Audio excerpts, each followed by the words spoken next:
الحمد لله وكفى وسلام على عباده الذين اصطفى أما بعد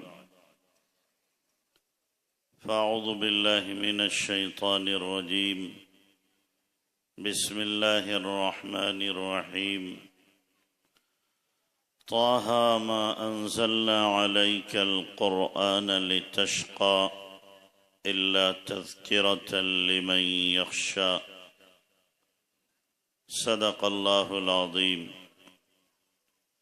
سبحان ربك رب العزة عما يصفون وسلام على المرسلين والحمد لله رب العالمين اللهم صل على سيدنا محمد وعلى آل سيدنا محمد وبارك وسلم اللهم صل على سيدنا محمد وعلى آل سيدنا محمد وبارك وسلم اللهم صل على سيدنا محمد وعلى آل سيدنا محمد وبارك وسلم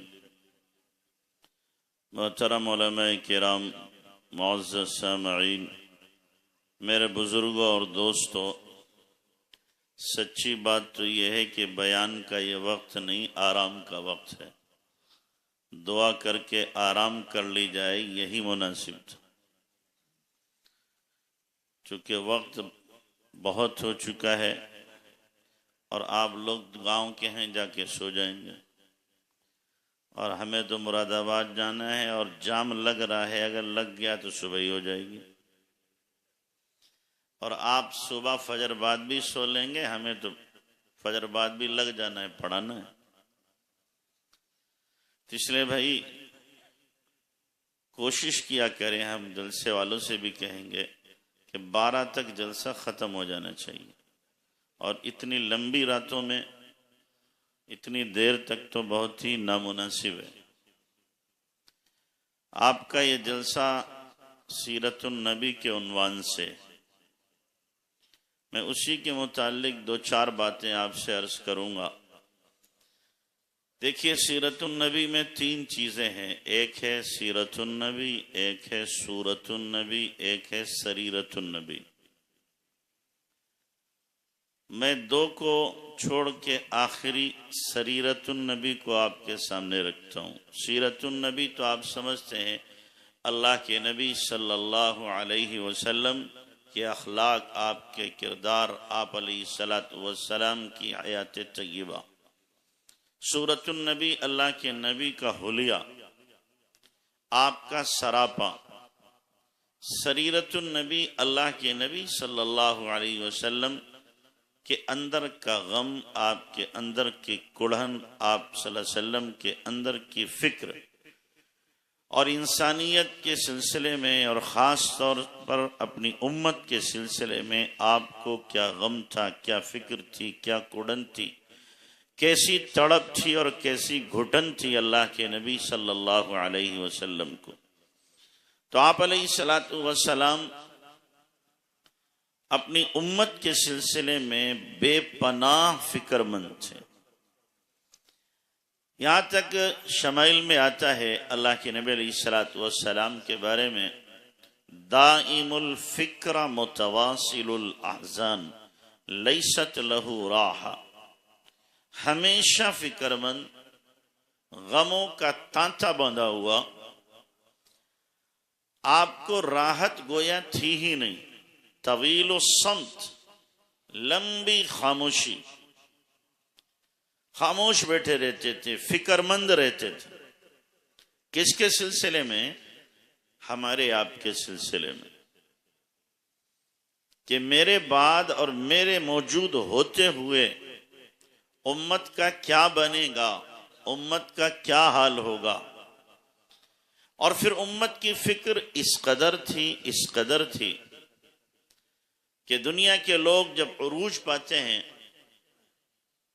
تو چھوٹے لوگوں کو بھول جاتے ہیں، ذرا سی انہیں ترقی ملتی ہے، کوئی منصب مل جاتا ہے تو چھوٹے لوگ ان کی خاطر میں نہیں آتے، نگاہوں میں نہیں آتے، نبی علیہ الصلوۃ والسلام کو سب سے اونچا مقام ملا رسالت و نبوت کا، اور پھر معراج میں آپ علیہ السلام وہاں تشریف لے گئے جہاں تک کسی کی رسائی ممکن نہیں۔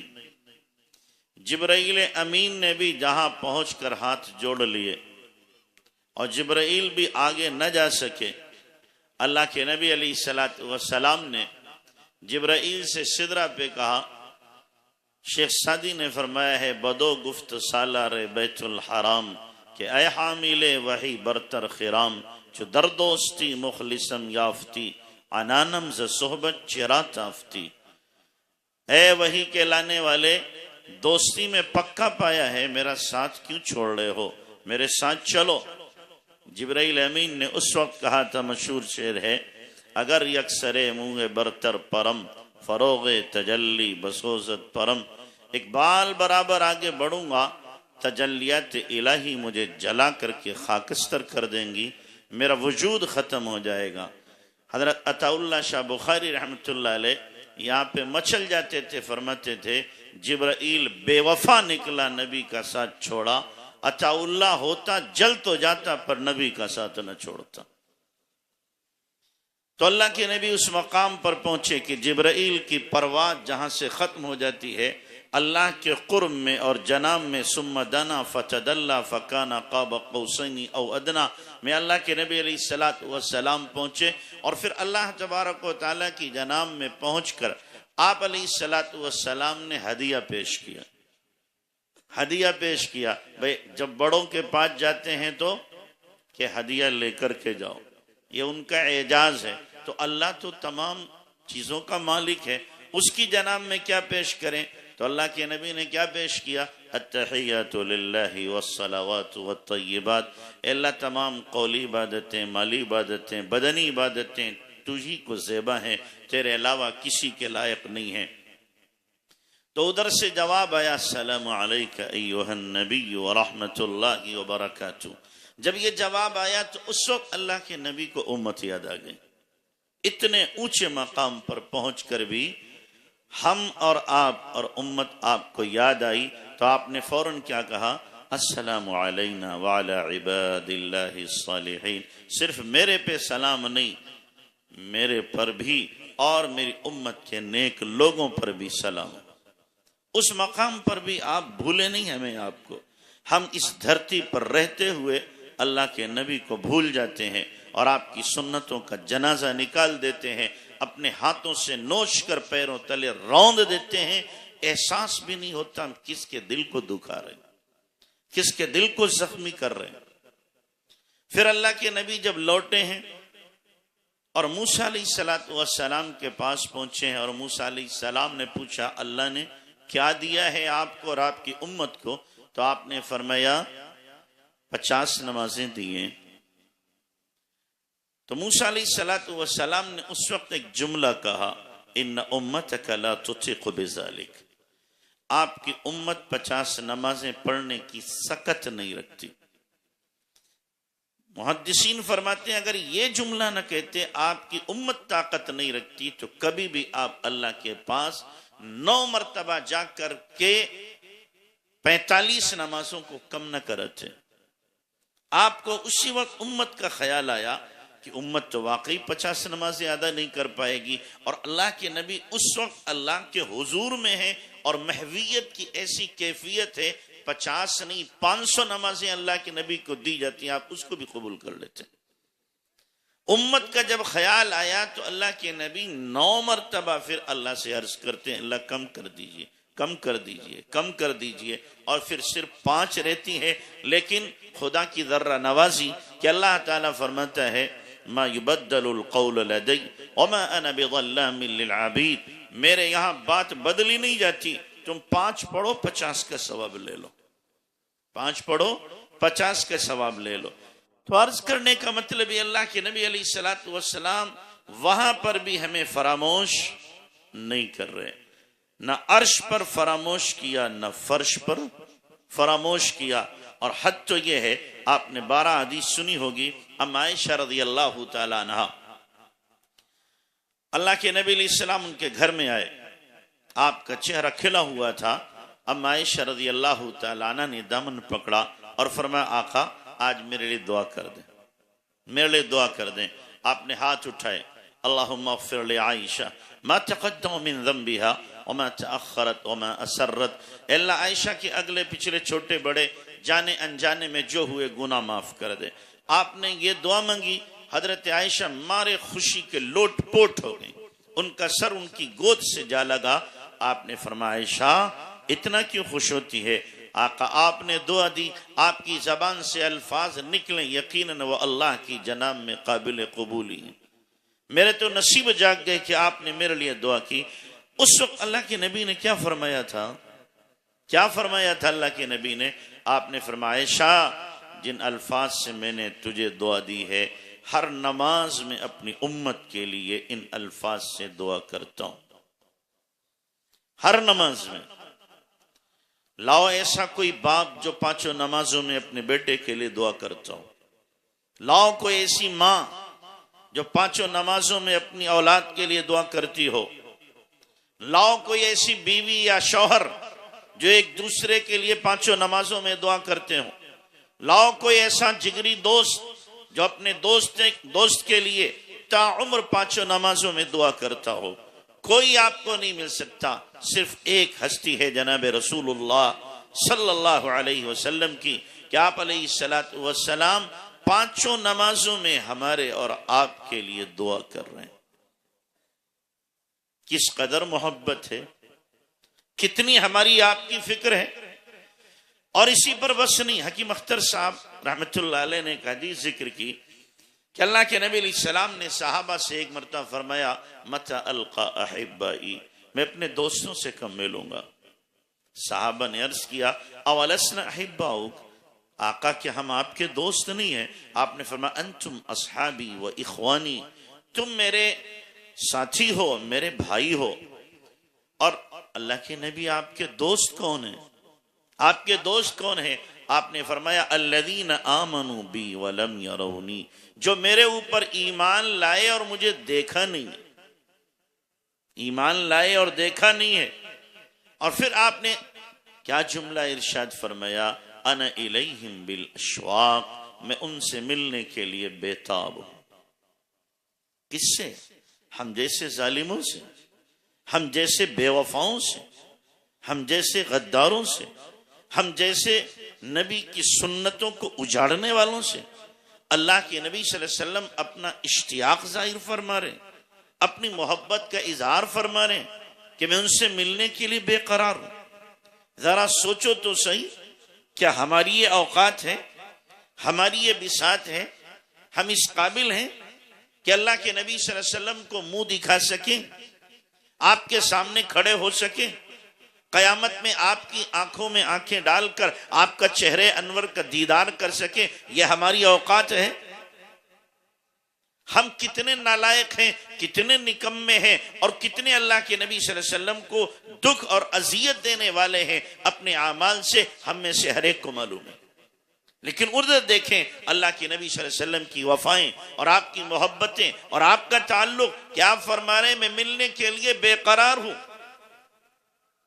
تو اس لیے میرے بھائیوں, اللہ کے نبی صلی اللہ علیہ وسلم کی اس الفت اور محبت کا جواب ہم بھی الفت اور محبت سے دیں.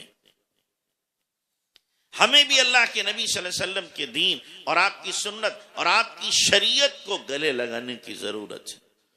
اس کے مطابق اپنی زندگی کو ڈھالنے کی ضرورت ہے.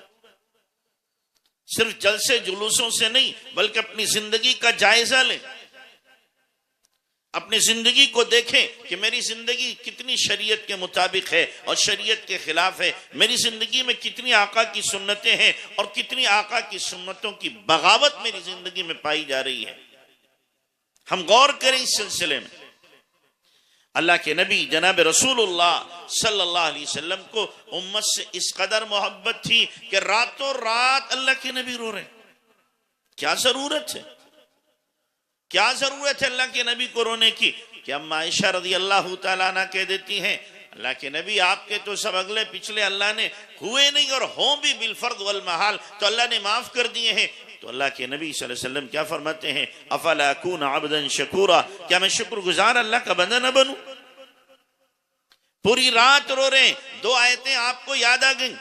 ایک آیت یاد آئی اللہ کے نبی صلی اللہ علیہ وسلم کو حضرت عیسیٰ علیہ السلام نے سورہ مائدہ کی۔ عیسیٰ علیہ السلام اللہ سے عرض کریں گے، اللہ تعالیٰ پوچھے گا اَأَنْتَ قُلْتَ لِلنَّاسِ اتَّخِذُونِ، اے عیسیٰ کیا تم نے کہا تھا مجھے چھوڑ کر مجھے عیسیٰ کو اور عیسیٰ کی ماں مریم کو معبود بنا لو؟ تو عیسیٰ علیہ السلام کہیں اللہ میں ہرگز ایسی بات نہیں کر سکتا، سبحانک تیری ذات پاک ہے، ایسا ہرگز نہیں۔ اور پھر عیسیٰ علیہ السلام فرمائیں گے ان تعذبهم فانہم عبادک وان تغفر لهم فانک انت العزیز الحکیم، اے اللہ اگر تو معاف کر دے تو تجھے قدرت ہے، اور اگر ان کو پکڑ لے عذاب دے دے تو تیرا عذاب دینا بھی عدل و انصاف پر مبنی ہوگا، ظلم نہیں ہے۔ ایک آیت یہ، دوسری آیت سورہ ابراہیم کی، حضرت ابراہیم علیہ السلام اللہ سے عرض کر رہے ہیں فمن تبعنی فإنہ منی ومن عصانی فإنک غفور الرحیم، اے اللہ جو میری مانے وہ میرا ہے، جو میری نہ مانے تو چاہے تو اس کو معاف کر دے۔ یہ دونوں آیتیں آپ کو یاد آئیں، اور اللہ کے نبی علیہ السلام نے اللہ کی جناب میں رو رو کر کہنا شروع کیا یا رب امتی یا رب امتی یا رب امتی، اے اللہ میں عیسیٰ کی نہیں کہتا، اے اللہ میں ابراہیم کی نہیں کہتا، میں تو یہ کہتا ہے اللہ میری امت کو تو معافی کر دے، معافی کر دے، معافی کر دے۔ پوری رات اللہ کے نبی ان دونوں آیتوں کو پڑھتے رہے، روتے رہے، پڑھتے رہے، روتے رہے، یہاں تک کہ صبح ہو گئی اور اللہ نے جبرائیل امین کو بھیجا، جبرائیل امین کو بھیجا، جبرائیل جاؤ میرے نبی کو سلام کہنا، اور کہنا نبی اتنا کیوں رو رہے؟ حالانکہ اللہ کو سب معلوم ہے، اللہ کو سب پتا ہے۔ جبرائیل آ کر عرض کرتے ہیں اللہ پوچھ رہا ہے آپ اتنا کیوں رو رہے ہیں؟ آپ نے فرمایا مجھے اپنی امت کا فکر لگ رہا ہے کہ میری امت کا میرے بعد کیا بنے گا۔ اللہ نے پیغام بھیجا کہ جاؤ میرے نبی سے کہہ دو اِنَّا سَنُرْضِيكَ فِي أُمَّتِكَ وَلَا نَسُوءُكَ، ہم آپ کو آپ کی امت کے سلسلے میں خوش کر دیں گے، غمگین نہیں کریں گے۔ اللہ اکبر۔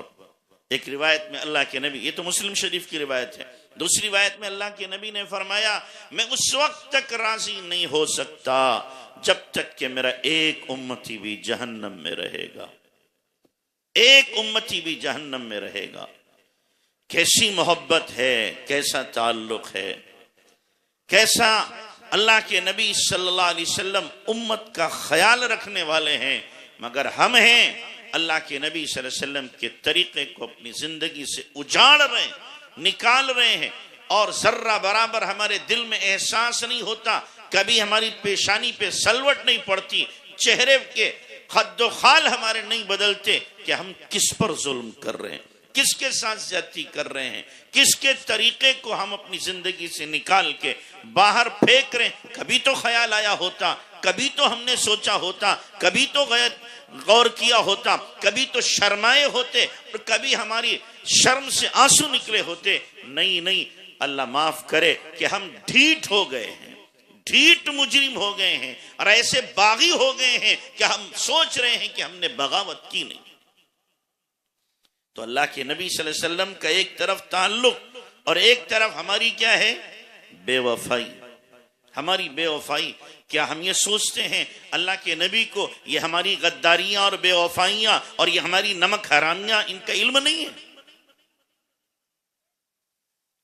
یاد رکھیں حضرت شیخ الہند کے حاشیے پر مولانا شبیر صاحب نے بھی لکھا ہے، حضرت تھانوی رحمت اللہ علیہ کے خطبات میں بھی یہ حدیث ہے، اور مجموع الزوائد میں بھی حدیث ہے کہ اللہ کے نبی صلی اللہ علیہ وسلم کی خدمت میں امت کے اعمال ہر ہفتے پیش کیے جاتے ہیں، ہمارے اعمال پیش ہوتے ہیں، اور اللہ کے نبی جب امت کے اعمال دیکھتے ہیں اچھے اعمال ہیں تو آپ خوش ہوتے ہیں، اور امت کے اعمال اگر خراب ہیں تو آپ کو غم ہوتا ہے، آپ کو تکلیف ہوتی ہے۔